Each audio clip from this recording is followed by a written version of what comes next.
Greetings everyone. I Arun Goswami, faculty member of Prayas Entrance School. Today our topic is fundamental rights. It's 11th political science and our topic is fundamental rights. The meaning of fundamental rights is मौलिक अधिकार. Do you know अधिकार? अधिकार जो हर व्यक्ति के व्यक्तित्व के लिए जरूरी होता है. It means मौलिक अधिकार, क्योंकि इसको संविधान में हमें दिया गया है, संविधान में हमें ये दिए गए हैं अधिकार, इसीलिए इसे मौलिक अधिकार कहते हैं. पहले आज़ादी से पहले ही डॉक्टर B.R. अम्बेडकर ने अधिकारों की मांग की थी, क्योंकि भारत एक विभिन्नताओं का देश है. इसमें विभिन्न जाति के, विभिन्न धर्म के लोग एक साथ मिलकर रहते हैं. यहाँ अलग अलग छोटे बड़े लोग रहते हैं, सभी इक्वल नहीं है, लेकिन सभी को समान करने के लिए, इक्वल बनाने के लिए कुछ अधिकार दिए गए हैं संविधान में, जिनका आज हम वर्णन यहाँ आपके सामने करेंगे. फंडामेंटल राइट्स, मौलिक अधिकार, वो अधिकार जो प्रत्येक व्यक्ति को उसके व्यक्तित्व को बढ़ावा देने के लिए दिए गए हैं, जो जरूरी है. जिसमें सबसे पहले फर्स्ट अधिकार राइट टू इक्वालिटी.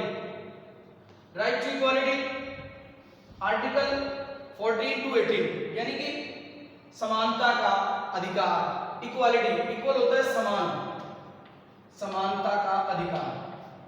समान होता है बराबर. हर व्यक्ति कानून की नजर में,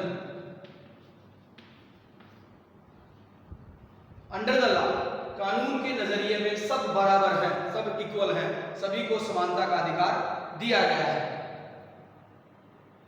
उसमें सभी को वोट डालने का अधिकार है, सभी को घूमने फिरने का अधिकार है, सभी को चुनाव लड़ने का अधिकार है. उससे आगे right to freedom, article 19 to 22, समानता का अधिकार. हमारा पहला था समानता का अधिकार, दूसरा है स्वतंत्रता का अधिकार. जैसा कि आप लोग जानते हैं, स्वतंत्रता, आजादी, हम सभी आजाद हैं. आफ्टर 1947, 1947 के बाद हमें आज़ादी मिली है. हम सभी आज़ाद हैं और इस आज़ादी में हमें बोलने का अधिकार है, हमें घूमने फिरने का अधिकार है. यानी कि कहीं भी कोई भाषण इंडिया में अगर चल रहा है तो वहाँ हम बोल सकते हैं, अपने विचार रख सकते हैं, अपनी सहमति रख सकते हैं, लेकिन बशर्ते उस फ्रीडम में किसी का लॉस ना हो या किसी की हानि ना हो, किसी को कोई दुख ना पहुंचे. हमारे विचार अच्छे होने चाहिए. हम फ्रीडम का मतलब ये नहीं है कि कहीं भी कोई भी हथियारों के साथ हम घूम सकते हैं, नहीं. हमारे साथ वेपन्स बिल्कुल नहीं होने चाहिए. और हम इकट्ठे कोई सभा भी कर सकते हैं, 30 से 40 लोग एक साथ इकट्ठे हो सकते हैं, लेकिन वो शांतिपूर्वक ढंग से. ये हमें अधिकार दिया गया है कॉन्स्टिट्यूशन में, संविधान में. ये हमारा राइट है, right to freedom. Then right against exploitation, शोषण के विरुद्ध अधिकार. शोषण के विरुद्ध, अगेंस्ट, विरुद्ध, शोषण के विरुद्ध अधिकार. हमें एक अधिकार दिया गया है कि हम जबरदस्ती किसी पर दबाव नहीं डाल सकते, किसी का शोषण नहीं कर सकते. यानी कि अगर कोई छोटा बच्चा है 14 वर्ष से कम, तो उससे हम मजदूरी नहीं करवा सकते. अगर कोई उससे मजदूरी करवा रहा है तो उसके खिलाफ कानूनी कार्रवाई होगी. और आपके साथ भी अगर कोई ज्यादा जबरदस्ती कर रहा है तो उसके खिलाफ भी कानूनी कार्रवाई होगी. ये हमें अधिकार दिया है किसने? कॉन्स्टिट्यूशन ने. और हमारे फंडामेंटल राइट्स में ये हमें अधिकार दिया गया है कि यदि आपका कोई शोषण करता है तो उसके खिलाफ कार्रवाई होगी. और इसका पूरा एक्सप्लेन आर्टिकल 23 से लेकर 24 में इसका पूरा वर्णन किया गया है कि शोषण के विरुद्ध हम लड़ सकते हैं. अगर हमारा शोषण कहीं होता है तो उसके खिलाफ हम आवाज उठा सकते हैं. Right to freedom of religion, हमें आजादी दी गई है धर्म के प्रति. हम किसी भी धर्म में जा सकते हैं, आजादी है. हमारे यहाँ भारत में 4 मुख्य धर्म हैं, हिंदू, मुस्लिम, सिख और ईसाई.